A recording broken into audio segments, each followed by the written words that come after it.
When you're leading a community, you need to watch out for a few things.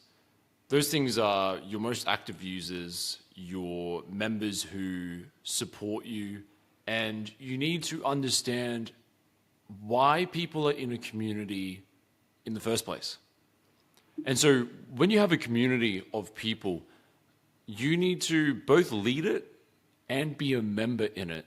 And sometimes that can be hard to do because when you are the guru or the expert in your said field or subject, you'll find that sometimes it can be hard to be a member. But if you can make the transition and have a perspective shift to go, how are my members perceiving what is going on right now? You'll start to find a few things. Now, when you are building your community, you want to be building for loyalty. Loyalty is the currency of growth in communities when you build them correctly.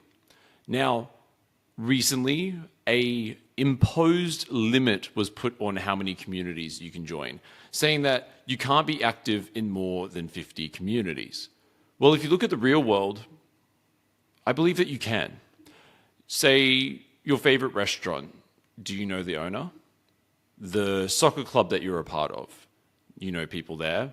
Your family, your close family, 4, 5, the place that you work, the bar that you hang out on a Friday night. You have all of these third places, and sure, they might not equate to like 50 different communities, but when you extrapolate time over a year, you can be a part of 50 communities.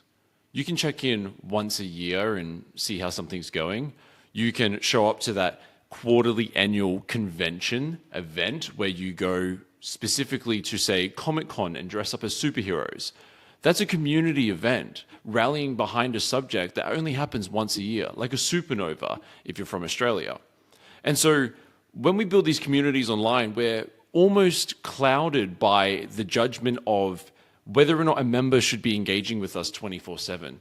And they shouldn't, because it's not healthy.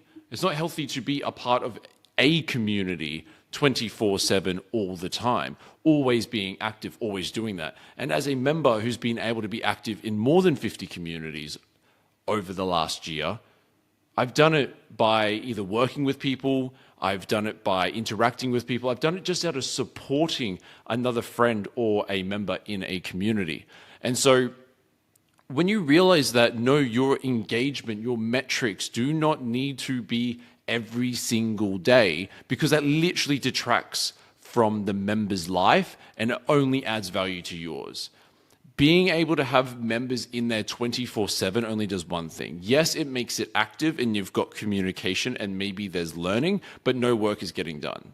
Members are not working when they are posting in your community. If I have members in my community, well, if they're commenting and engaging, it only benefits me because it means that they're not working on what they're meant to be doing. And so having this level of high engagement all the time doesn't actually make it healthy in the long run. You can't sustain it, and it detracts from actually having this healthy, highly engaged, meaning a connected through context community. And so what you really need to watch out for is your active users, your power users, your people that would literally die on a sword for you. And so when you make changes or you do stuff where you're given the opportunity to shout them out or mention them or bring them up in conversation or listen to feedback with them, take it and do it in a way where they feel seen and heard and valued. And sometimes take the advice of what other community leaders are doing and work through that process with them as well. There's a lot of great knowledge in this ecosystem of Skool, and sometimes it can feel like some communities are not led in the right way, and it's because of those reasons. It seems like loyalty is pushed out for the bigger majority, when if you just spoke to them, you'd understand that they want the big majority with you. So why are we creating some sort of divide between each other as we do this? Your community can be literally one call a week. That's a community. They meet once a week. I have a member, a peer that I work with, Goose.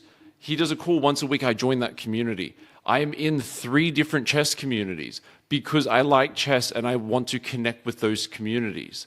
I work with multiple communities. Sometimes they have 2.